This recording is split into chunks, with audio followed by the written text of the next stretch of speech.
E aí galera, tudo bem com vocês? Vamos aí para mais um giro de notícias sobre o Cruzeiro com questões importantes que têm movimentado o ambiente do nosso clube. Meu nome é Emerson Araújo, esse é o canal 6x1 e desde o início eu peço para você deixar o like no vídeo, se inscrever no canal caso ainda não seja inscrito e usar os comentários para opinar sobre cada um dos temas que vamos abordar. E vou começar falando de mais um jogador do Cruzeiro que integra a série aí, a volta dos que não foram ou a ida dos que nem vieram, né? Dessa vez é o lateral direito Daniel Guedes, que deve estar voltando nos próximos dias para o nosso clube. Ele pertence ao Santos e está emprestado para a gente até o fim de 2021. O Cruzeiro liberou o jogador que tinha proposta do Goiás, mas por questões burocráticas não haverá tempo hábil para ele rescindir conosco e ser novamente emprestado. O Samuel Venâncio da Itatiaia até falou sobre isso, né? Que só na noite de ontem a diretoria dos três clubes, tá? Cruzeiro, Goiás e Santos, descobriu que não é possível fazer aí o repasse do empréstimo, que ele teria que rescindir o contrato de empréstimo com o Cruzeiro e fazer um novo contrato com o Goiás. E como toda negociação do Santos nesse momento tem que passar pela aprovação do Conselho Deliberativo, porque eles estão no período eleitoral, não tem mais tempo hábil para fazer o negócio, né? Simplesmente porque o prazo para inscrição de jogadores na Série A do Campeonato Brasileiro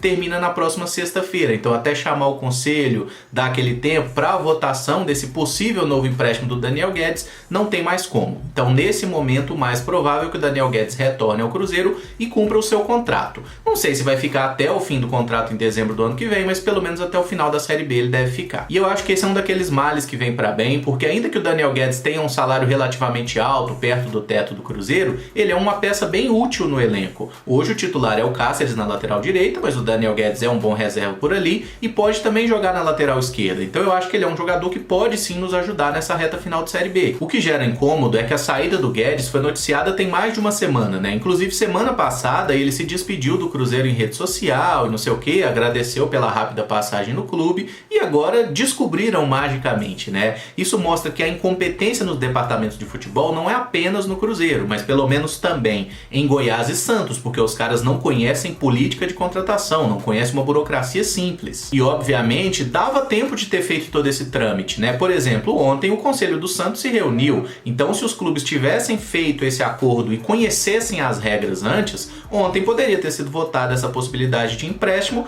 teria sido aprovado e o Guedes iria lá pro Goiás numa boa. Mas realmente a diretoria aí do Cruzeiro, do Santos e Goiás estão em péssimas mãos, né? Tá dando mais uma mostra aí de incompetência de todas as partes, o que é muito triste pro futebol brasileiro, né? Porque o futebol envolve tanta grana, envolve tanta paixão e clubes gigantes aí, como pelo menos a gente pode dizer que são Cruzeiro e Santos, com histórias riquíssimas. Não que o Goiás seja um time pequeno, né? Tem a sua história também, mas é claro que Cruzeiro e Santos estão entre os maiores do futebol brasileiro. E olha quem que tá mandando nesses clubes. Caras que não conhecem uma regra de transferência que até quem joga Futebol Manager, Brasfoot, qualquer um conhece. É muito triste ver tanta gente despreparada com os clubes na mão, né? E agora o que nos resta é realmente reintegrar o Daniel Guedes. Eu espero que ele seja aproveitado, que não fique treinando separado, porque é sim um jogador bem útil para o nosso elenco, tá? E que fique aí até o final da Série B, porque pode jogar na direita, pode jogar na esquerda. Eu acho que é um cara que vai nos ajudar e esse retorno aí eu não vejo com maus olhos, não. A respeito do Copete, o Conselho do Santos aprovou o empréstimo do jogador para o Cruzeiro. No entanto, segundo o presidente do Santos, Orlando Rolo, o Cruzeiro que desistiu da negociação porque demorou demais. Então, nesse momento, a história é o seguinte: não tem mais negociação entre Cruzeiro e Copete, tá? O jogador não virá mais para o Cruzeiro,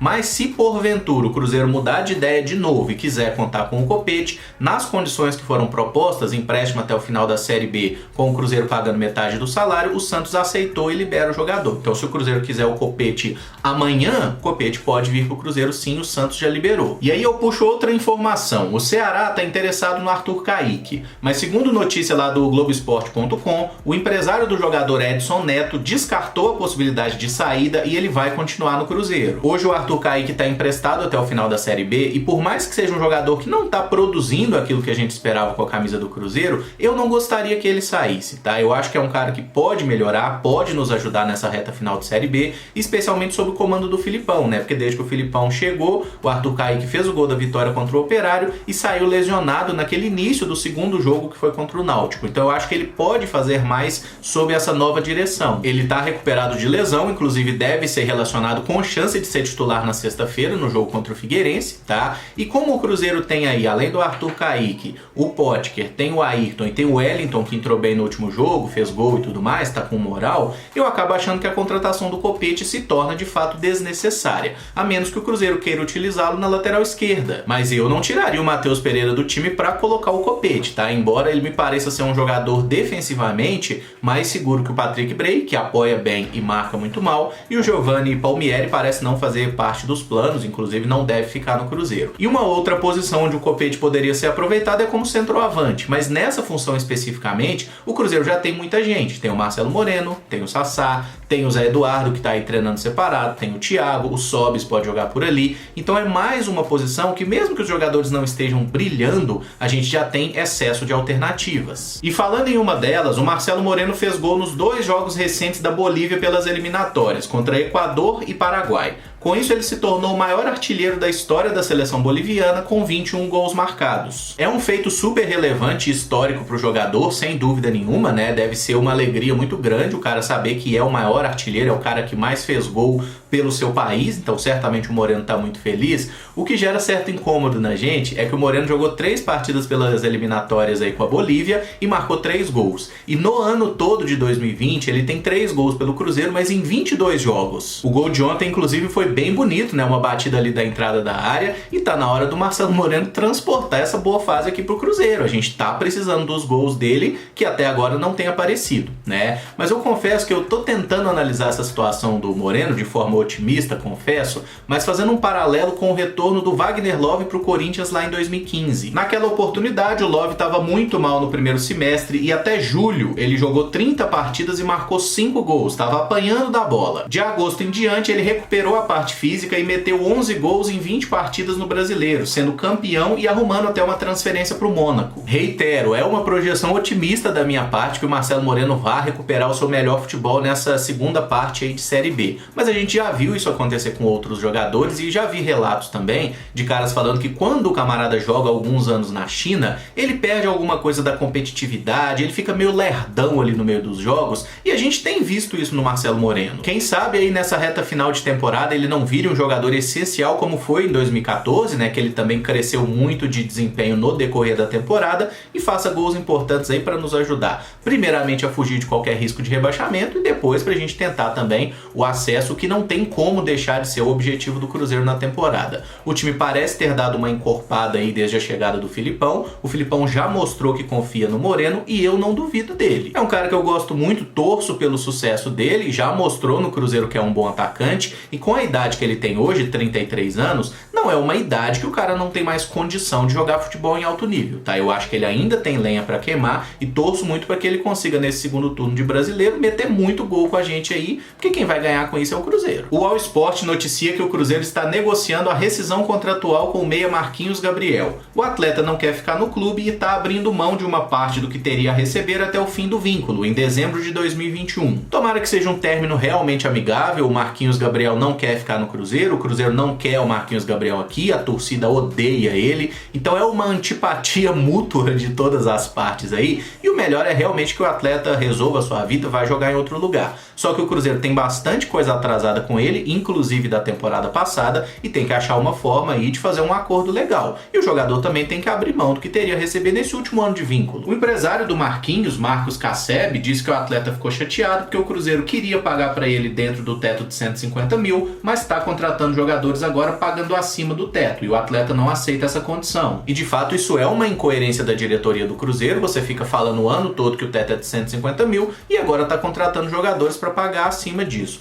Acho que está errado, eu entendo que é uma situação que mudou desde a chegada do Filipão, mas os jogadores que aceitaram a readequação salarial de certa forma se sentem traídos e é natural que fiquem incomodados também. Eu acho que nisso aí a diretoria do Cruzeiro vacilou. Só acho que a gente deve ter bastante calma e não deve festejar nada antes da hora, tá? Só depois que realmente tiver tudo assinado, rescisão publicada no BID, porque o Cruzeiro esse ano, toda decisão que ele toma, ele pode voltar atrás nas próximas 24 horas, na semana que vem, no mês que vem. Então vamos com calma e só vamos festejar quando de fato tiver tudo sacramentado. E para fechar, o Cruzeiro está orientando os torcedores a não se aglomerarem para receber o time antes do jogo de sexta-feira. É uma medida de prevenção ao coronavírus, cujo número de infecções tem aumentado há alguns dias. Eu, que critico pra caramba a diretoria do Cruzeiro aqui, acho que essa é uma medida muito acertada apertada deles deixar isso público e orientar os torcedores a não ir lá. E eu gosto muito desse recebimento da torcida ao time, achei muito massa quando fizeram aquele na final de 2018, por exemplo, do Campeonato Mineiro, que os caras desceram do busão